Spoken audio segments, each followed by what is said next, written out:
Hello and good morning, good afternoon, wherever you are around the world, and welcome to today's Postgrad Insight session. Now, over the last 12 months, we've been joined by many universities talking about different themes, all ranging from visas, scholarship, funding, studying in the UK, studying in Wales, and today we have the turn of study in Scotland. We are joined by the University of Glasgow, who are going to talk about all their programs, courses, and the opportunities that lie await for yourself. Now, before I hand you over to Niall, just a reminder, this is a live session. If you have any questions at all, please put it in a Q&A or the chat facility. Niall will be taking you through the next 30 to 40 minutes with his other colleagues from the recruitment team, and I'll be back for the Q&A at the end. This is being streamed live on Facebook, so if anyone has any questions, please put them on the messenger facility on there or on the Q&A facility on LinkedIn. But Niall, over to you for the time being, and I'll see you towards the end. Thanks, mate. Very good morning to everyone for joining us on the session today. My name is Niall and I work as part of the recruitment and international relations team here at the University of Glasgow, and I'm delighted to be joined as well by two of my colleagues, Alice and Liz. The point of today's session, we're going to give you guys a real insight into what life is like being a postgraduate student at the University of Glasgow. We'll go into a little bit of detail about the university generally, also focusing on the great city that we're based in as well. And then we'll start to look a little bit more at detail into the courses that are on offer at Glasgow and some more information directly around postgraduate study. So the presentation will last roughly about 40 minutes today, guys. And of course, there is that chat function there. Whilst we are presenting, we will have the other members of the team in the chat function. And of course, we will leave time at the end for anyone to ask us any questions that we'll be happy to go through as well. Just sit back and relax and please enjoy the next 40 minutes or so. And myself, Alice and Liz are going to take you right throughout the presentation.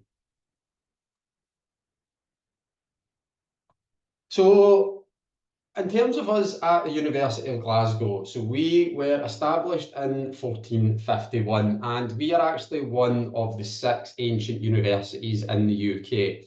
Of course, you have Oxford and Cambridge, and then the next 4 are actually all based in Scotland. So you've got ourselves, you've got St Andrews, you've got the University of Edinburgh, and then you've also got the University of Aberdeen. We are a World Top 100 university and we're currently ranked 78th in the QS and 87th in the Times Higher Education as well. As an institution, sustainability is a major thing for us, and we are currently top 20 in the world when it comes to sustainability. And as an institution, we are aiming to be carbon neutral by 2030, and we're actually designing our courses that means that anyone who comes and studies at the University of Glasgow is actually helping us to enable that goal of combating climate change and achieving that carbon neutral target by 2030. We are the Scottish University of the Year for 2024, and we are a member of the Russell Group. So for anyone who isn't familiar with that term, the Russell Group is 24 leading institutions in the UK that believe through research we can help to create a better future for everyone in the United Kingdom. The lecturers and the academics that you're going to be learning from throughout your time at the University of Glasgow are directly involved in research right throughout the world that is helping to create a better future for everyone. So you've got ourselves and in Edinburgh, we're the 2 Scottish representatives within the Russell Group. We currently have around about 43,000 students at the University of Glasgow from over 140 countries. And something that's very similar to the city of Glasgow is that we really believe that having students from all backgrounds, orientation, beliefs, it really helps us to create this diverse and engaged student population, and something that we're extremely proud of at the university. And that goes right from our first year undergraduate students all the way through to our PhD students in the later years of their educational journey. So in terms of alumni at the University of Glasgow, so we are very proud of people who've studied with us at Glasgow and have gone on to become world leaders in the chosen subjects that they teach in. Some notable ones to include is people like Adam Smith. So Adam Smith is the founder of modern economics, and our business school here at the University of Glasgow is proudly named after Adam Smith. James McCoon Smith, he was an American physician. Something we're really proud in our connection with James McCoon Smith is that he was actually the first African American to achieve a medical degree, and he actually studied with us here at Glasgow. We've recently named one of our newest buildings and latest developments on campus after James McCoon Smith, as well as having a James McCoon Smith scholarship as well to potential students.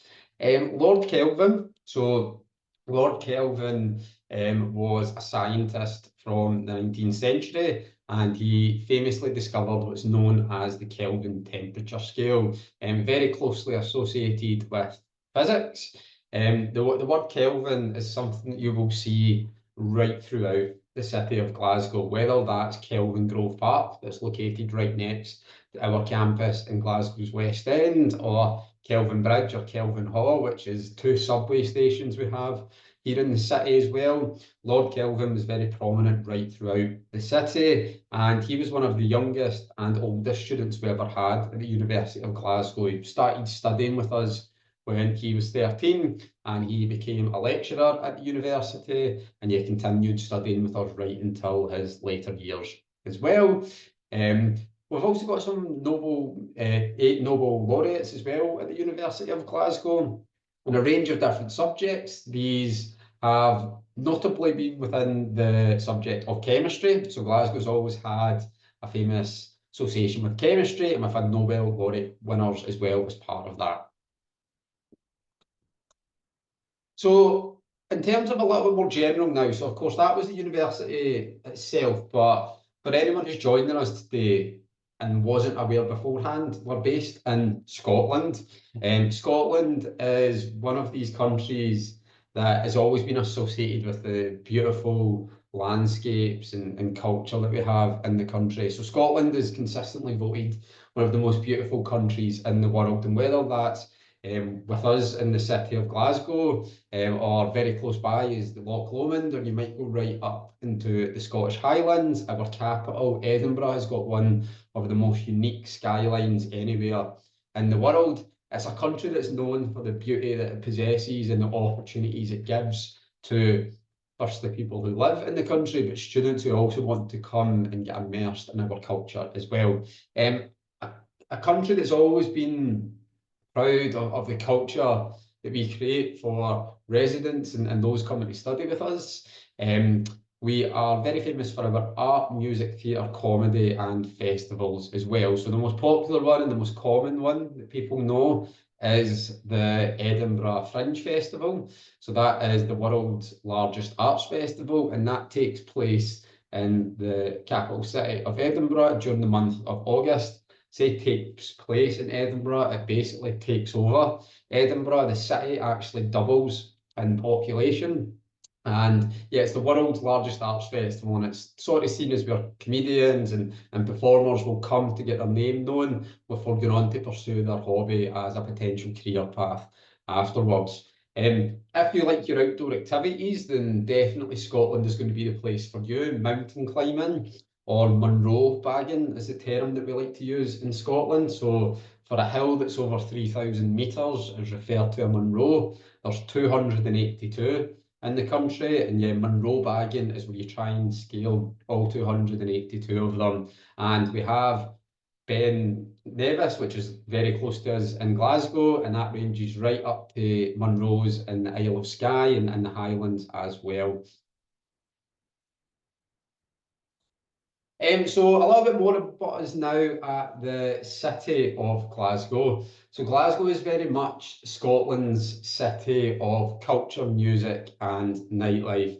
It's a city that's always been associated with creative industries and career paths for students that do those subjects. We are Scotland's largest city, and we're the fourth largest city in the UK, depending upon how you measure that, whether it's size or population, but we are a very large city at Glasgow, and it's a very young city as well. That's just due to the fact that you have the University of Glasgow, you have Strathclyde, you've got Glasgow Cali, you've got the Glasgow School of Art, you've got the Royal Conservatoire, and it really gives the city this young and vibrant feel to it. Glasgow in Gaelic, or Scottish Gaelic, translates as Dear Green Place. And the reason why that is because there's so many different green spaces in the city too. So located right next to us, our campus is Kelvin Grove Park, which is a great place for our students to go and relax and socialise during the warmer months of the year. But we've also got green spaces right throughout the city too. So places like Glasgow Green hosts the Transmit Music Festival, the music festivals I was talking about on the previous slides, but it's very much a city that has loads of green spaces for people to enjoy throughout. Glasgow as well, in terms of music, it is a city that's famous for its music scene. It was the UNESCO City of Music and the first city to be awarded that accolade. And we were the European Capital of Sport in 2023. We hosted the World Cycling Championships, which was the largest World Cycling Championships to ever take place. And that went right throughout the city and actually came past our campus in the West End too. And I don't think they've officially announced it yet, but it's almost certain that Glasgow is going to be given the privilege of hosting the 2026 Commonwealth Games, again, having previously hosted in 2014 as well. So a little bit of a sky view to give you an idea of our sort of main campus that we have here in Glasgow's West End. So just in that previous slide, I was talking about Kelvin Grove Park. That is located just here, with those lovely green trees. But we moved over to this campus in the 1800s, having originally been based in Glasgow city centre. And the main building, the building that was there when we originally moved in, was our Sir Gilbert Scott. And this is the main building that we have on campus and is very much the sort of centre point of our campus as well. So it was designed by Sir George Gilbert Scott in the late 1800s, and it's a landmark of the Glasgow skyline. They've got two beautiful quads within that where our graduation ceremonies take place, and the famous cloisters as well, which is known for being used for TV and films that are set in the past due to its historic look. The University Library. So the library has over 2,500 study spaces and is available over 12 floors.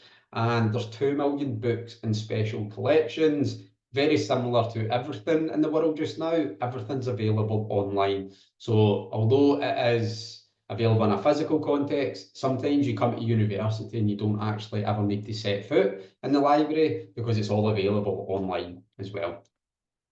The Fraser Building, so this is something that our postgraduate students and international students definitely make the most of. The International Student Support Team are based here.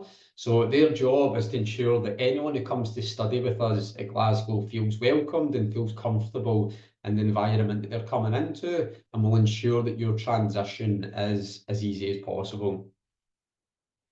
And then finally, the James McCoon Smith, which I mentioned previously, which is our state-of-the-art learning hub. And I'm going to talk about that in a couple of slides' time. So one thing we're really proud of at Glasgow is the fact that we are an ancient university and our campus still holds this sort of past and ancient feel to it. However, we're currently undergoing £1 billion investment across our campus, and it's really given it the perfect balance of past and present. You have these beautiful historic buildings like the Gilbert Scott. However, we're modernising and making top range facilities that will enable our graduates to go and get jobs and get the skills that they require to go get that job or that potential further study afterwards. So places like the McCoon Smith, which was opened in April 2021. It is a state-of-the-art teaching facility with flexible study spaces and interactive teaching for students to enjoy, and it gives it a bit more of a social space for students to relax in comparison to the library, which is much more traditional and sort of noise restrictions as well. We also have our Advanced Research Centre, or the ARC, that is abbreviated to on campus. The ARC is the creative and collaboration heart of research at the University of Glasgow. All of our students who are involved in research are all now based at the ARC, and it allows us to really collaborate and show exactly what's going on within the university.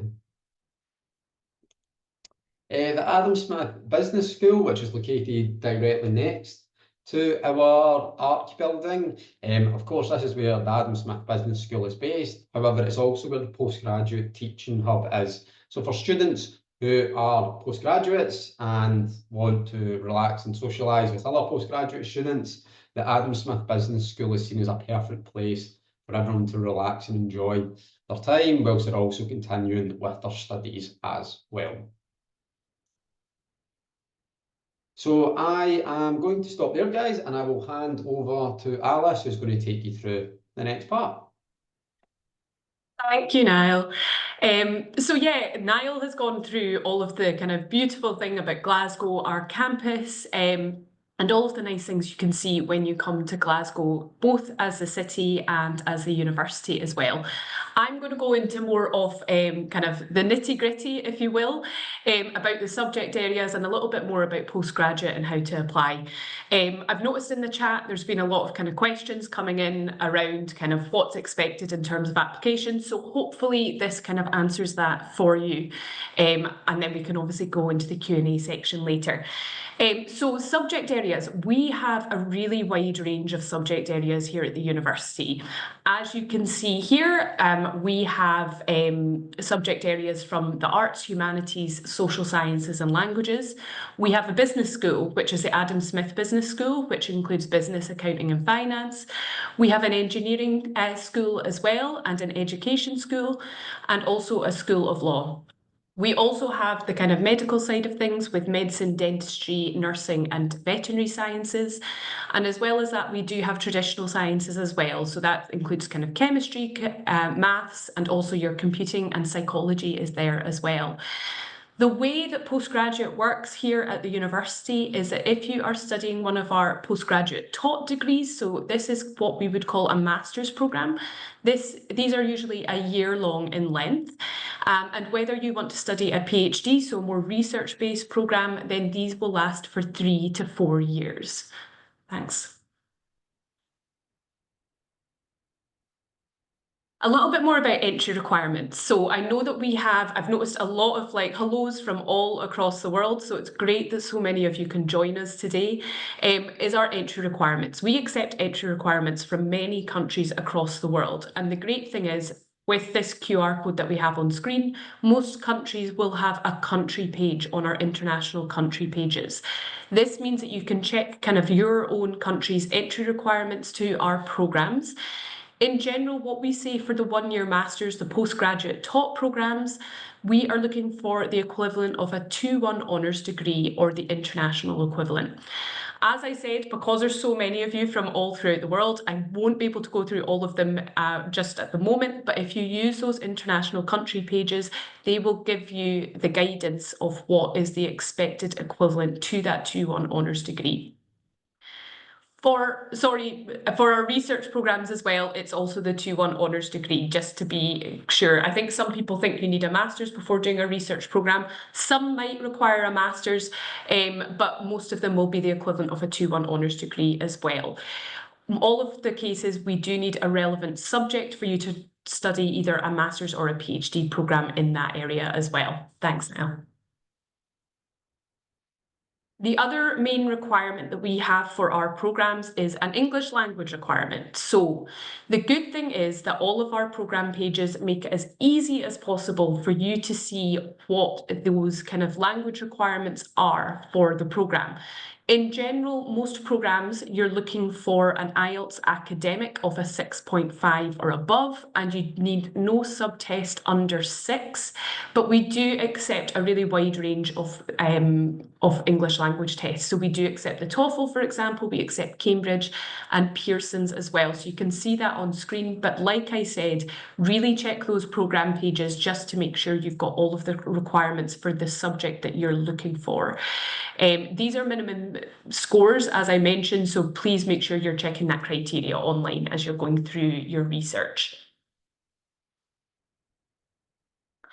The other thing that we offer around English language is that if you wish to do a pre-sessional English course, we do have pre-sessional English courses available as well at the university.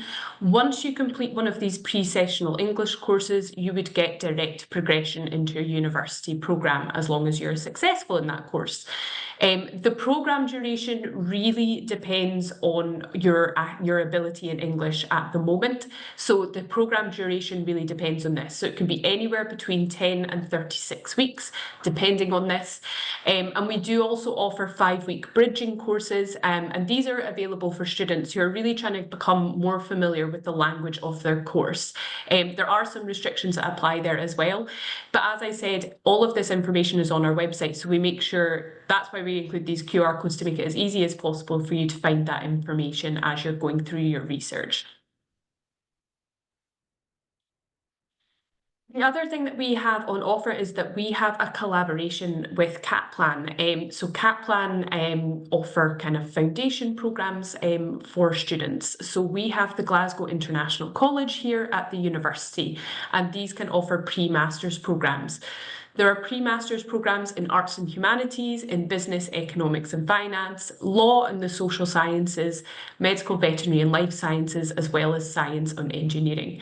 So the Glasgow International College, although it's a collaboration and it's its own kind of thing, it is kind of based on our campus. So you get to study on campus, and after you complete your pre-masters program, you would be able to enter into the University of Glasgow if you pass that programme. So that's just another way, you know, if you don't have the exact kind of entry requirements, or you're maybe don't have the relevant subject area, that could be a way to get onto a programme that you wish to get onto if you don't have the requirements as is.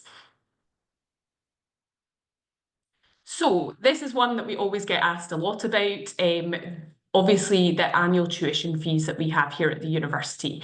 At the university, we are split into 4 colleges. So we have the College of Arts and Humanities, the College of Medical, Veterinary and Life Sciences, the College of Science and Engineering, and the College of Social Sciences. The Adam Smith Business School has their own kind of tuition fees as well, so that's why it's split out separately. But dependent on the programme is dependent on what you will pay in terms of tuition. As we put on screen here, there are kind of like differences between what they are, but as I mentioned earlier, those programme pages will include the tuition fee of the exact programme that you're looking at as well. We do have over 300 kind of postgraduate programmes that you can apply for, so make sure you're checking those web pages as well as you move your way through, but this gives you a rough idea of what those tuition fees will be. Thanks, Daniel. And nicely, moving on, after talking about tuition fees, one of the main things is obviously scholarships. So I've noticed a lot of people chatting about scholarships. We do have scholarships available at the University of Glasgow. The main one for postgraduate is basically you can get up to £10,000 off your tuition fee.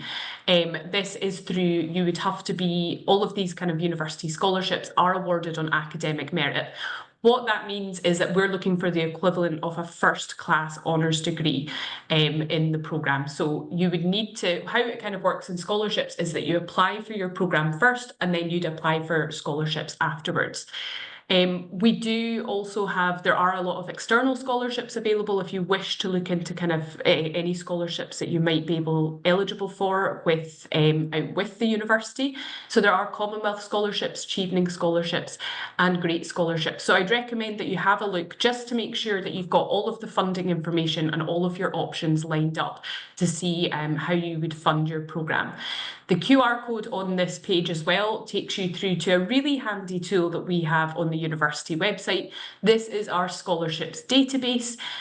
So this basically means that if you put in what you want to study, your nationality, it'll pull up all of those scholarships and you can click on them and check eligibility and how to apply on those program pages as well. So it's a really useful tool, especially maybe at this point, if you're kind of looking at all of your options, I would recommend that you use that as well, just to see what exactly might be available for you.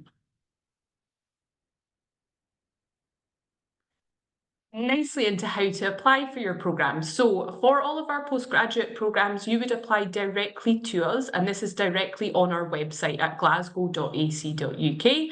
You are able to apply before you've finished your bachelor's degree. So if you're currently studying your bachelor's degree and you're maybe finishing in kind of June of 2025 and you want entry into September of 2025, you can still apply without having kind of all of the full information that we need. We would just need kind of your most up-to-date transcripts at the moment before you receive your final transcripts and diploma. The main thing for PhD, so for research students, is that the first step that you need to do when you're applying is that we have a Find a Supervisor tool on our website. So this allows you to put in the area that you have of interest of what you want to go into research in, and you would be able to look up supervisors who would be able to support your research firstly. So you need to have that first, and then you would go on to apply, because you need to put in a supervisor at the stage of application for those research PhD programs.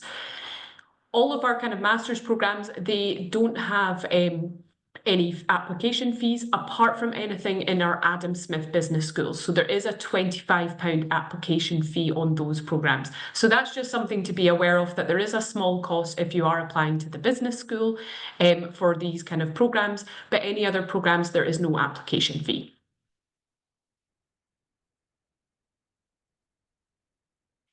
When to apply. So obviously we are now open for applications for our September 2025 and our January 2025 entry. So September 2025 entry is our main entry point at the University of Glasgow. So that's where most programs will be looking for. We do have some limited courses available for January of 2025, and there is a page on this, so you can see that, but it is a very limited number out of all of our programs. So most programs will be a September 2025 entry. We opened last week, so we opened on the 1st of October, and our applications are open. The way the applications work is that we actually have kind of a phased application rounds for base system for most programs. On these individual program pages, you will see the dates of those rounds. So generally speaking, say the first round might be from the 1st of October through to maybe mid-November. And then we'd have about 5 rounds altogether before closing kind of in June of 2025. We recommend, where possible, that you apply as early as you can. So this just means that you get the best chance available to get onto your course. Just because if courses start to become full, then there might not be as many places available as the rounds go on. So if you can, apply as early as possible for these programs. Documents required. So as part of your application, you will be asked to upload some documents as part of your application. You will need to provide us with a scan or photocopy of the following original documents. So we'll need your final undergraduate degree transcript. So that's your bachelor's degree. We need your degree certificate as well. We will also need, just for the international audience, official translations of those into English as well, if they are not already in English. And also that English language certificate, so that English language test, so maybe your IELTS, your Cambridge, we need to have that as well. We will also need your passport photo page as well. There might be, in some certain programs, there might be other documents. So for example, if you're applying for an MBA, for example, in our business school, you might be asked to provide a personal statement, or for some kind of more creative writing programs, there might be kind of, you need to upload a piece of your work, but that will all be included on the program page if that is required. As I said earlier as well, we're saying that we need the final bachelor degree transcript, but if you don't have that yet, if you're still studying, upload your most recent transcript, and then it could be added. If we're going to make you an offer, it could be added as a condition to your offer. One thing to mention for our international audience is that we work with international representatives throughout the world. We are committed to the UK Agent Quality Framework, so we work with agents and we are signed up to this Agent Quality Framework that have, and work with select agents around the world, and they will work for the University of Glasgow, and they will be able to help you as the student to provide you with loads of information about the university, discuss all the different opportunities that are there at the University of Glasgow, also anything around scholarships, any kind of way of that, and also they can help guide you through the application process as well. So it's a really useful tool that if you're far away and you're unsure of the process that we have here at the University of Glasgow, you can use these international representatives in your own country to help you apply for these programs. All of the information about who is in your country is found on our in-country pages under representatives as well, just on that web link at the bottom of this page. So I'd really recommend, if you're feeling unsure at all, check out that page, see if there's someone that we work with in your country, and they can help you guide through the process of applying here at the University of Glasgow. I think I am now going to pass on to my colleague Liz, and she is going to take over from here. Hopefully that's answered some of your questions, but looking forward to the Q&A at the end as well. So I'll hand over to Liz just for this next section. All right, thank you, Alice. Hello, everyone. My name is Liz. I also work with Niall and Alice in the Recruitment and International Relations Department at U of G, and I'm also an alum of U of G. I did my postgraduate study at U of G, and I was an international student, so I have been where you all are right now, and I'm happy to talk you through some more of the information. So, once you have submitted your application to U of G, you'll get one of three responses. You will either be unsuccessful or you will have a conditional or unconditional offer. If you receive a conditional offer, the university will let you know what further material needs to be provided in order to turn that into an unconditional offer. And then once you have received an unconditional offer, you can accept that and carry on into your next steps for your course of study. And next steps are going to be the visa application process, which I know I've seen a couple of questions about the visa application process. So students who have accepted an unconditional offer will be sent a CAS number. CAS stands for Confirmation of Acceptance of Studies. And this is something that every international student needs in order to apply for a visa. So CAS numbers get sent out starting in June. And those will be sent out, and you can use those on your visa application, which can be submitted online to the UK government. There are some funding requirements that come along with applying for a visa. So you'll also need, as part of your application process, you'll need to prove that you have enough funds to cover the tuition of your program for the entire year, and then also any maintenance or cost of living fees that are going to come along with living in the UK.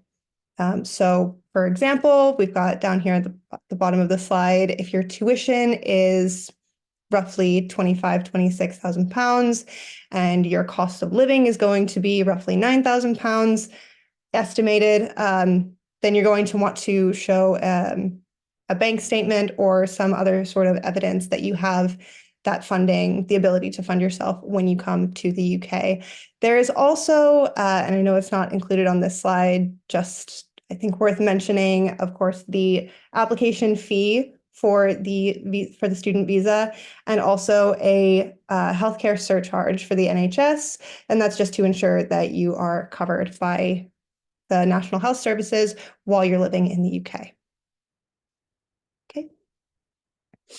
And a lot of people have also asked about accommodation. That's probably going to be the biggest chunk of that monthly cost of living fee, or rather cost of living that you're going to have while living in the UK. We do offer PG accommodation at U of G.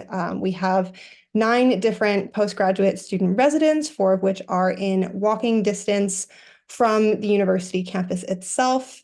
And they average at around £650 a month. The cost is going to vary based on which residence hall you decide to apply to, which type of housing you're in. And so you can find all of the options on the university website and apply based on which type of housing is going to best suit your needs. That cost of roughly $650 a month, it also includes utilities, content insurance, Wi-Fi. So all of these added on fees that you might find if you were to apply for private housing, that's going to be included in university accommodation. We also have on-site living staff who are there to help you through the transition process and with any issues that you might face while living in student accommodation. If anything breaks or if there are any issues, we have fully trained on-site staff who are also there to help out through the entire year. Okay.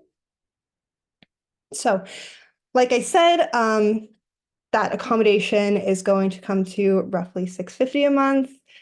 You'll have other cost of living fees, and you can sort of estimate this out for yourself, but what we generally say is between food, clothes, any travel or miscellaneous activities that you'd like to do, your phone fees, any entertainment, or again, other miscellaneous items that you want to be purchasing while you're living in Glasgow, we recommend roughly £13,000 a month for cost of living. And so that again gets added on to your funding requirements for your student visa application. Okay. Once you arrive in Glasgow, and even prior to your arrival in Glasgow, we have plenty of student support teams who are able to help you out. There is specifically our international student support team. They're able to help out with visa processes, with transition processes. We also have our general student services who are able to help with financial aid, registration. They can help you set up a bank account once you arrive. Incredibly helpful team. We also, of course, have plenty of other teams to help all of our students as well. Disability services. If you require disability services once you arrive in Glasgow, we do recommend getting in touch with the disability services team well in advance of your arrival so that any accommodations that need to be set up on your behalf can be taken care of before you arrive so that it's all set for you when you get here. Career services, student counseling, and psychological services. We also have an interfaith chaplaincy, which is open to all students of all faiths, all belief systems. We have English language support, as well as an NHS doctor's outpost on campus who you can register with in order to receive any medical needs that you might be facing while you're in Glasgow. Okay, we can move on. Okay. As I mentioned, we also have our careers team. They're able to help you out with any job searches while you are studying. So part-time work while you're studying, also postgraduation career services and internship services. While you are studying, students who are on a student visa are generally allowed to work up to 20 hours per week. So you are absolutely able to find part-time work in Glasgow in case you want a little bit something extra, a little bit of extra funding for yourself. We also offer careers masterclasses, help with applications, help with writing your CVs, writing cover letters, everything that you'll need to apply for jobs, whether they be part-time, internship, full-time, permanent posts. We have a ton of resources available to help you put out your best application to further your careers.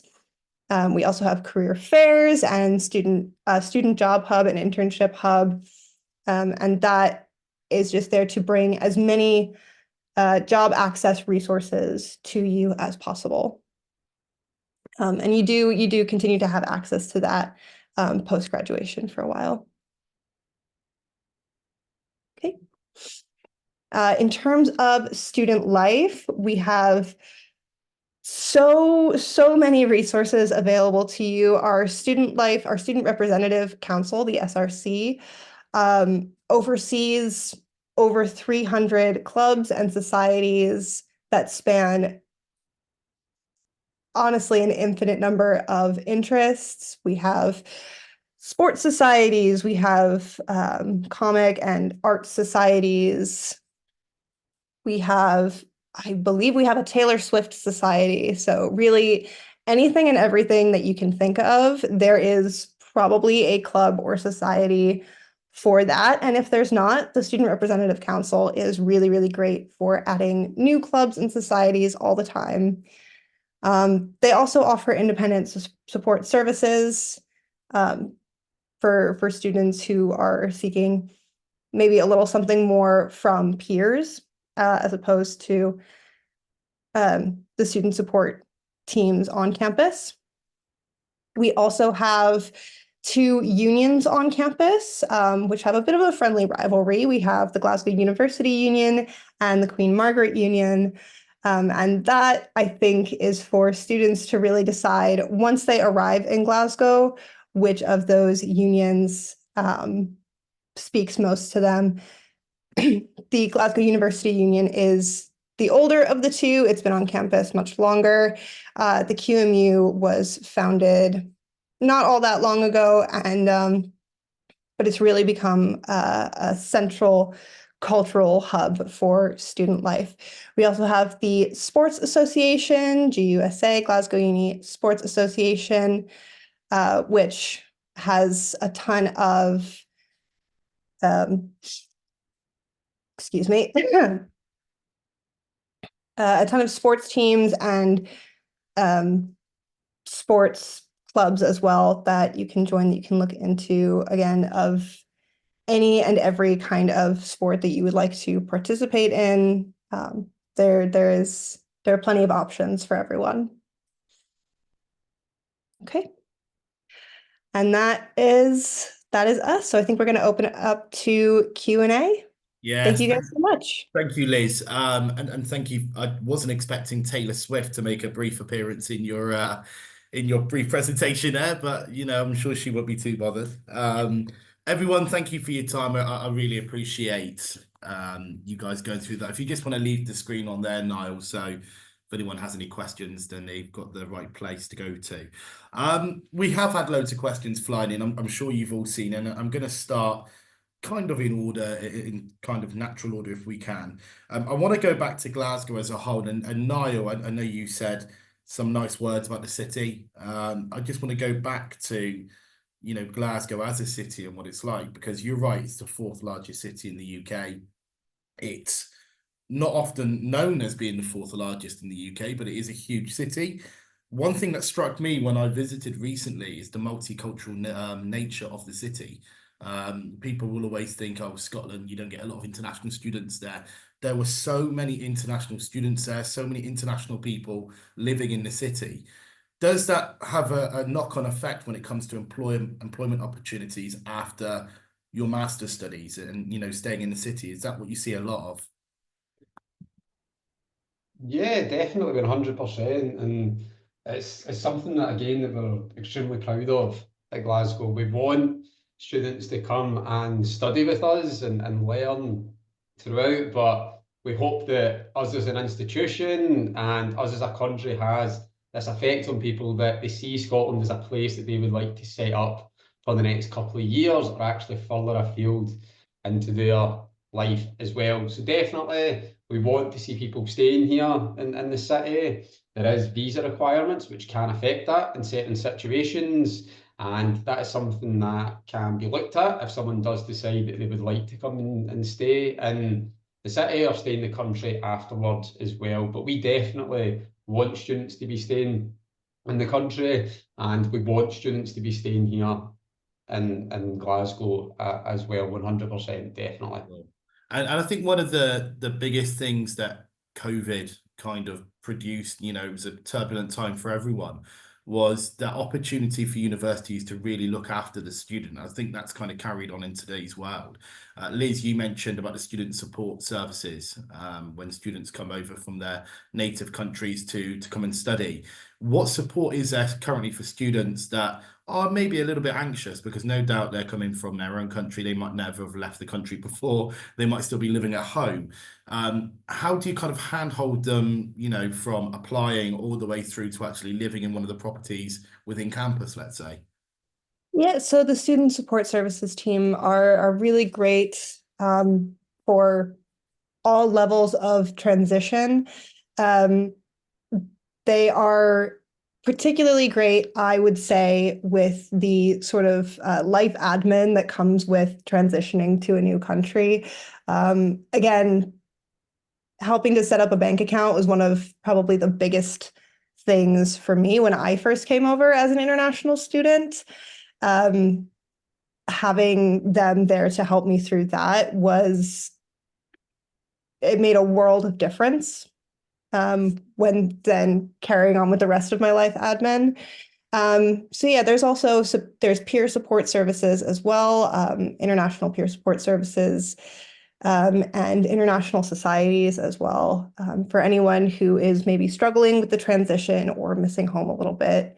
There are plenty of those resources as well to help make that transition a little bit easier.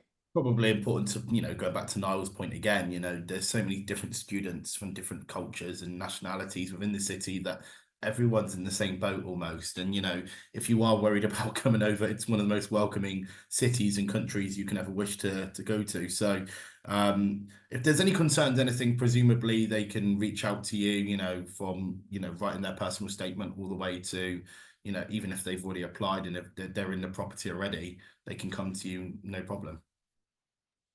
Absolutely. I was just going to add to that we all have at the university and the recruitment team, we all have kind of different regions of the world. So we try and cover it as best we can. So you will be able to find the information for those specific regions on the page. But yeah, the international student support team is just a great way, just in terms of kind of visas, any kind of queries that you have around obviously moving to a new place. You know, it's worrying, but you know, like it's like exciting, but it's daunting at the same time. So the international student support team is a fantastic kind of resource as well. But you can also reach out to the recruitment team as well. Excellent. And, you know, Alice, if I can stay with you as well, one thing that wasn't really mentioned was the quality of the classes in terms of, you know, it's great that the amount of students that want to come and study at Glasgow, but why is that? There's obviously a greater, deeper meaning behind that. Obviously, you guys are a Russell Group, Chevening Partners. You know, you're very high in a lot of the rankings, which is fantastic. What are the classes like? Are they small classes? Do you have that ability to give them the choice of, you know, unique one-on-one education almost, or are they big classes? That's a good question, Gareth. So the way most of our programs will work is that you will have lectures. So a lecture is where it's the full year group. So whoever is doing your program will be part of that lecture. So that is kind of obviously a bigger class, and you'll be presented a topic by a lecturer, and that's to the kind of full year group who is studying your course. There are also smaller kind of classrooms. So that's kind of more your tutorials. So you will get kind of a tutor, and that's where you kind of discuss on like a smaller scale. It's not one-to-one, but it's on a much smaller scale in terms of like just a classroom size.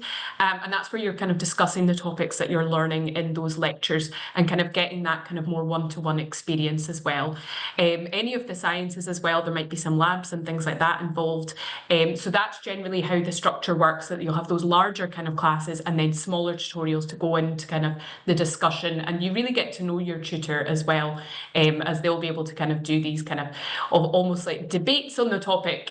So it's a really nice way for you to get that bit of one-to-one kind of learning, but also hear kind of opinions from your peers as well, and kind of get the learning that way, because that's part of learning, not just your own experience, but getting other kind of outside information as well. Absolutely. Alice, I'm going to stay with you. Niall or Liz, if you feel the need to come in at all, just please do. Accommodation, such a key factor into, you know, what students do, not only in terms of where they're going to be living, in terms of the affordability. I thought one of the best graphics we've seen for a long time was I think Liz mentioned it earlier on about how it's roughly £600, £650 per month for the student, and all in it's going to cost you around about £1,300, including all your bills. So that, to me, on the face of it, is very affordable. And I think that's very fair to say. You know, you go to other major cities and you could pay double, maybe triple that, depending on where you go. How important is that? And, you know, how much of an importance does that hold to international students in particular that might be struggling financially because they've put all their effort into just getting there? Yeah, absolutely. I think in terms of the UK, unfortunately, everywhere has gone up slightly in price. So we actually just updated that kind of cost of living sheet that we gave. As Liz mentioned at the time, it can really be what the student makes of it. The accommodation is the main bulk that they're going to pay a month, and that's kind of the one thing that won't move. But they can really make it as kind of frugal. If you're not wanting to spend as much as possible, then that's kind of like what the student makes of it. Glasgow, in terms of the UK, is still one of the more affordable cities for sure, in comparison with some of the other cities in the country, in Scotland, but also kind of further afield. Obviously, I noticed someone in the comments talking about London at one stage, and London is massively more expensive than Glasgow. So if you're looking at the kind of overall cost, if you need to consider that tuition fee, hopefully any scholarships or any kind of funding that you can get, but also the cost of living. So that's going to be a main thing for students to think about where they're considering where they're going to base themselves for their master's programmes. The one other thing I would say about cost of living is when you are a student at the University of Glasgow, you get a student card when you register and you enrol for your classes. And I always say that is your best friend when you're a student. I miss having mine because it gets you discounts all throughout the city. So a lot of cafes, a lot of shops, a lot of restaurants might give you kind of a 10% or 20% discount if you show them that valid student card. So that's another way for students to kind of help save on costs. And the other thing is throughout kind of the country is that there's things like a rail card that could help kind of reduce the travel costs. So a rail card is throughout the UK. So that means that you could get a third off your rail travel. So you could travel through to Edinburgh on the train and get a third off your ticket price. And that's actually based on age. So if you're under the age of 30, which a lot of the master students might be, then you'd be eligible to get that rail card. So there's a lot of things that we can help with, also reaching out to international student support or any of the kind of support services to find out about kind of anything you can do around cost of living. There's also a lot of really great kind of YouTube tutorials and blogs from our own students, and they talk about how they kind of help with the cost of living, kind of better supermarkets to shop at. So a lot of our students give a lot of really valuable information around cost of living as well. Niall, if I can just follow on from Alice's point there, I saw an email the other day, it might have been an advert somewhere actually, that said that Glasgow now flies with Emirates to anywhere around the world pretty much. So it's very, very accessible. You know, gone are the days 30 years ago where, you know, Glasgow was kind of seen as, you know, a minor airport, and you know you'd have to go to Edinburgh, let's say. It is such a huge airport. It's very accessible. The links to countries all around the globe are so huge that it doesn't matter where you're from, you can find a way of getting there directly, which is great. Again, that must be so important to international students because, you know, Alice mentioned earlier on, if you're flying from London, it costs you so much. And also if you're studying in Plymouth or Newcastle or Manchester, somewhere like that, you've got to travel. So that must be quite important. Yeah, definitely 100%. And it kind of works both ways. I always feel with Gareth that it's so good that we have this airport directly close for people to get to Glasgow, but there's certain situations where people need to get home quickly and as affordable as possible as well. So our airport at Glasgow is a 15-minute drive from where we are based in Glasgow's West End.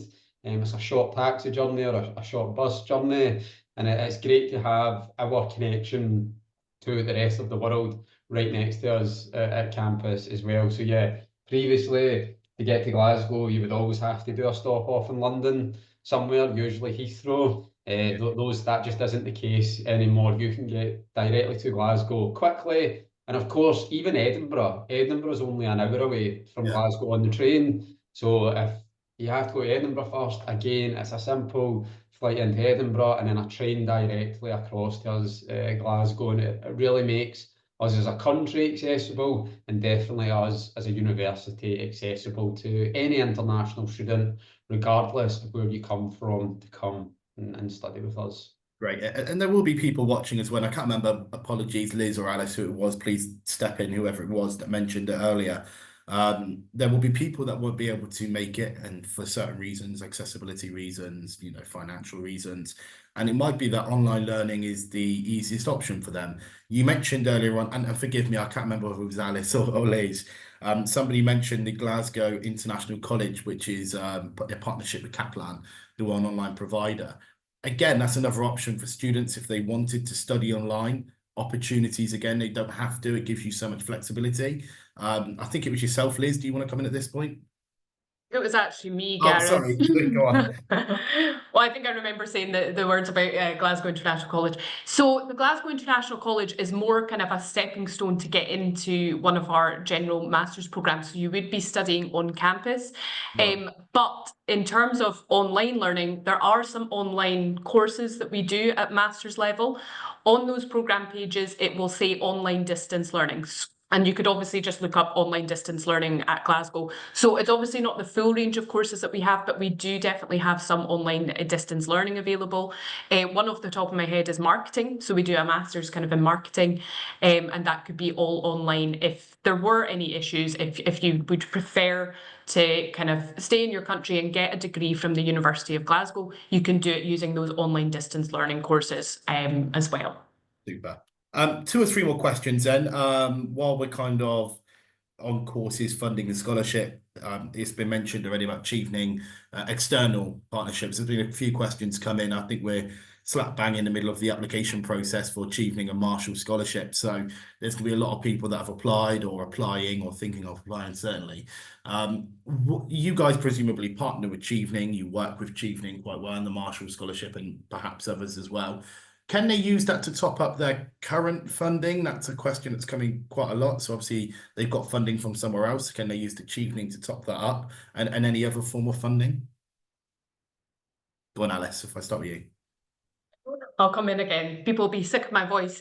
So Right. in terms of funding, as I mentioned with the Glasgow scholarships, the internal scholarships at Glasgow, you can only have one of those scholarships. So I maybe didn't make that very clear. So you just need to have one of those scholarships. You're not able to kind of combine that with another kind of Glasgow scholarship. But if you have external funding and different ways to do that, then that is kind of up to you of how you do any kind of external funding, as long as you can combine them and make sure with those kind of scholarship providers that they're able to be combined, then there would be no issue. The one thing I should say as well, I think I just noticed it in the chat, I'm just kind of going slightly off tangent, is I mentioned, I said in the kind of chat that the deposits at the time when you're accepting your offer, so that could be a conditional or an unconditional offer. So once you have an offer, you will be given about 4 weeks to 6 weeks to accept your offer. And that's whether you want to come to Glasgow. At that stage, students are required to pay a £2,000 deposit for their programmes.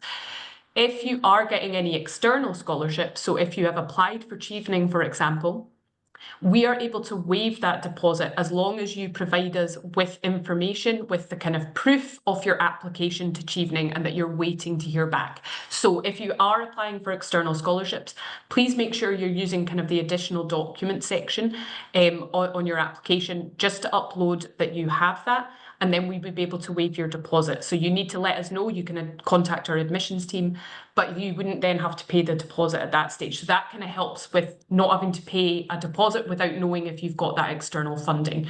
So that's something for students who are applying for external funding, just to be sure that you're letting our admissions team know that you've applied for that, and they can then waive that deposit for you.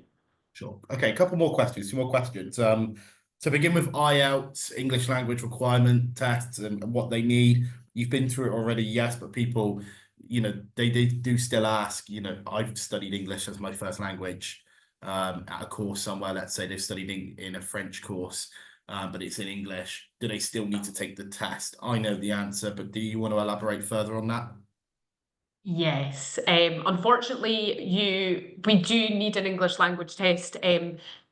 If you have studied in the English language in a country like France or a predominantly speaking English country, we would still require the English language test. So it is just because we need to make sure that for the visas as well, that your English is at the proper level that we require. The only time that we can accept something that you might not need an English language test is that if you studied your bachelor degree in like a country such as Canada, so somewhere that speaks predominantly English, or Australia, something like that. So you'd need to study in an English-speaking country for your undergraduate degree or for at least 9 months of a master's degree. So that's the only time we would not require the English language. One thing I would say as well is, as I mentioned with applications, if you're applying and you've not yet got your English language test, you can still apply. If you're made an offer, as Liz had mentioned, it would be added as a condition to your offer. So if you're made an offer, it would be a conditional offer and it would be added as a condition. So at that stage, you can then take an English language test, just as you're I know there's a lot to kind of focus on as you're applying for these programs. So you are able to do that at a later date. And if there is anything where you think that you don't require an English language test, then you can obviously apply. And if you are asked for one, then you would need to provide one by our admissions team. Excellent. And final point from me as well. You've mentioned already about your intake dates. You know, they opened the applications just last week. I think you mentioned for January 25, September 25. There'll be a lot of people watching that are at the start of their process in terms of what they want to do. There'll be people writing out their personal statements, or if you're in the US, their resumes and what they want to do. What are you looking for? Because obviously it's a very, very competitive industry. It's a competitive place to come into, a big university, Russell Group University. What would you recommend to students? Just be yourself, or are you looking for something in particular for students to kind of put in a kind of academic way? What is it that you're looking for within a student that makes you go, yes, they're for us? Liz, maybe that's one for you. I know it's a big question, so sorry, but broadly speaking. Broadly speaking, I mean, of course you want to be hitting your entry requirements, but in terms of, I saw a couple of questions about personal statements and, you know, what you want to bring to the table. From my own experience, I would say, yeah, bring just the best of yourself.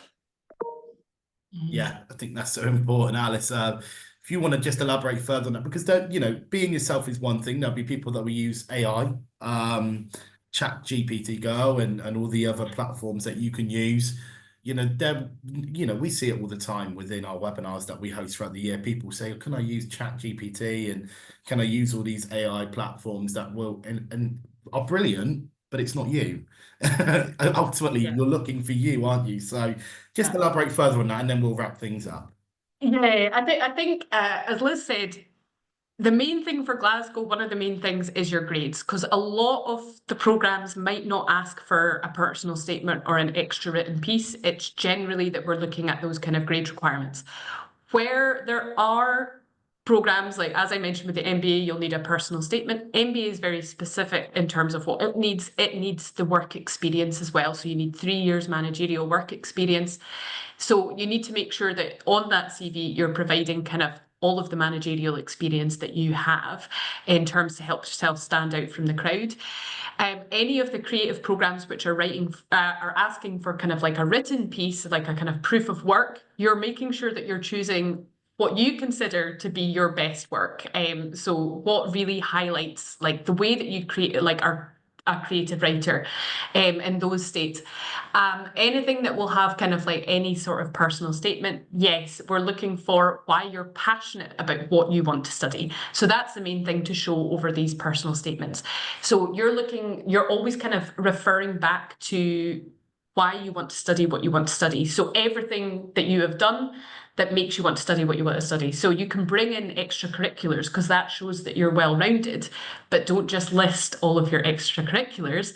You should say what skills you're gaining from your extracurriculars, which are going to make you a good student in what you want to study. So for example, if it was something, just because we've got so many programs, I can't think of which one is the personal statement one at the moment, but if you, for example, are doing something in business and they're asking for a personal statement, you're looking at if you are playing a sport, like, are you setting out game plans. So that's kind of like strategic thinking, maybe. Like you need to kind of think outside the box of how these skills are going to help you be a student and what you're applying for. So it's really showing the passion, but a lot of our programs, it will just be kind of on your grades, and we're looking at kind of like the grades that you're getting in your bachelor's program for these master's programs. Important to point out, there's more courses than ever available to students now. I think you guys got over 300 postgraduate master's courses. So there will be something for every student watching. If you're not sure and you really need some help, head over to the website. There is a website there, or email address there, sorry, student.recruitment@glasgow.ac.uk. For any students that have been watching that are not sure about what to do, have any questions, you will be sent this video on demand later today. Niall, Alice and Liz will all have your details along with the wider recruitment team at Glasgow. So fear not, if your questions haven't been answered, they will in time. So please bear with us and have some patience. There's quite a lot of people that have signed up to this webinar. So Alice, Niall and Liz, really appreciate your time. Thank you. It's been a fantastic session and we look forward to seeing you again very soon. Alice, if I can just give you the final word in terms of just wrapping up and what students can do. I know we've heard a lot from you, but obviously, you've spoken quite a lot about the funding, scholarships and kind of the stuff that people want to hear from a lot of the time. So just to wrap up, if we can leave it with you and then we'll finish up. Yeah, absolutely. So in terms of applying, please apply as soon as possible if you wish to apply for the university, and ask as many questions. There is an inquiry form on our webpage as well, which is directly to admissions, which is a fantastic tool. What I would say is if you're applying for external scholarships, I know Chevening, we're right in the midst of Chevening, apply for that first and then apply for your programme just after that. So just make sure that you're getting that Chevening, like kind of prioritise what you want to do at this stage, just to make sure. We have over kind of 43,000 students at the university, a third of which are international. So it's a really nice space for you to come as an international student, and they're from over 140 countries throughout the world. So there are going to be people from all over the world where you'll get that really nice international experience, and people who are all in the same boat as you as well. And we are well versed of helping you guide you through this process to make it as easy as possible. But everything can be found on our website, and if you can't find what you're looking for, please just reach out. Excellent. Alice, Niall, Liz, go and have a well-earned break. Thank you very much. Really appreciate your time. And I look forward to seeing you again, hopefully in 2025, and we can catch up then. But for now, thank you. And everyone watching, take care.